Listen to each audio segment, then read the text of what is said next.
Pitch side here with the Hereford manager Paul Caddis. Is that everything you asked for this afternoon?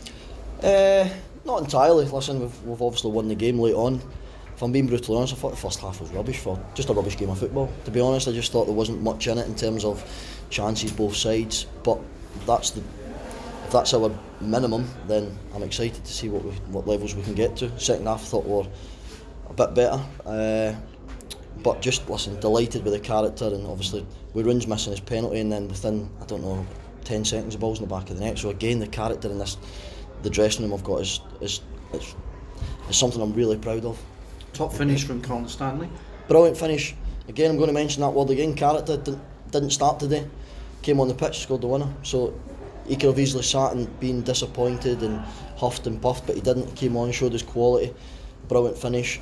Worked hard and played a vital part in the 3 points. Darlington got threats in there. Jacob Hazel, obviously one of those as a central striker, managed to keep him fairly quiet. Yeah, we worked on it a lot. We know that they try and bring the two wingers a bit deeper at times to try and create that space to put the ball in behind for Hazel, and it was evident in the first half. Listen, the wind was there in the first half, so it probably spoiled the game a little bit in terms of what we tried to do to play the ball forward and stuff like that. But yeah, listen, Hazel's a handful. He scored 15, 16 goals or something last year in this league, so we nullified him as best as we possibly could. And then, listen, got to have a mention for Curtis Pond. He comes up trumps again, and that's the whole point of having a team and trusting people in your squad, and he's been brilliant again. Adam Rooney doesn't miss many penalties in his career. How's he taken that miss today? He's not battered the line that either. We went and won the game. Listen, if we didn't win the game, it'd probably been a bit more. He probably feels it more than what he normally would, because he's part of the staff as well, and he's a vital part on and off the pitch. But you see again, Rooney's he's a step above at times with his experience, his game knowledge, and he's literally a manager on the pitch, and it makes my job so much easier because he's constantly organised. He's not the rapid striker, or he's never been rapid, and that's not me doing a disservice. He's just been an instinctive goal scorer, but he plays that little bit deeper now and brings other people into the game and talks to Cowles and talks to the men behind him and Bisk and Babs, and he's been I said it last night when he's been my best signing. No doubt it was a penalty, clear trip on Babos. Yeah, I think so. Yeah, I think it was clever from Alex, who, by the way, I thought both centre midfielders were excellent again, second half particularly. But yeah, he picks up a good position, he anticipates, gets that touch, and listen, you've got to be careful in the box these days, and thankfully in front of the brilliant support as well, we've managed to get the penalty. You mentioned Jason Carey being a pest to defenders. He came off towards the end. Any injuries there? No, just wasting time, to be honest.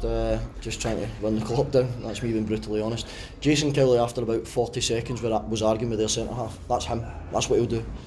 I can hear him shouting, I'll keep going, I'll keep going, I'll keep going. So I think he caught him late after about 40 seconds. Then he's just in his ear. That's not the last one I'll get you. And he's just constantly a menace. I would hate to play against him, but I'm buzzing that I've got him in my team.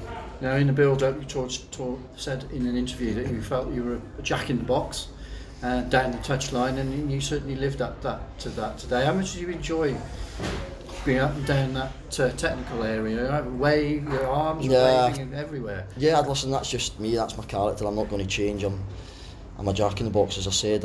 I just try and do everything I possibly can for my team and get behind them and try and get supporters going who I thought were different class. And to come, I don't know the last time the club had 3,000 in the opening day. You guys will probably know far more than me, and I know how tough life is at the moment with finances and stuff like that. So to get over 3,000 through the doors, a credit to this football club, and a credit to the players, because it's them that deserve the credit.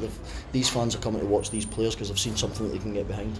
Yeah, you got the reaction from the crowd towards the end of that match, and you've now got something else to build on with another home game so quickly on Tuesday against Rushville Olympic. Yeah, and we hope that we can see the same numbers again to get behind us. It'll make a massive difference for us.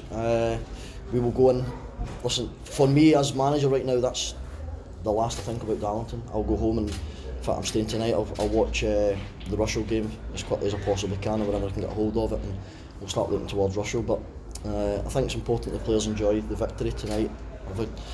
Get themselves rested up, but the momentum is we've got to keep building and keep building and keep building, and that starts again on Tuesday.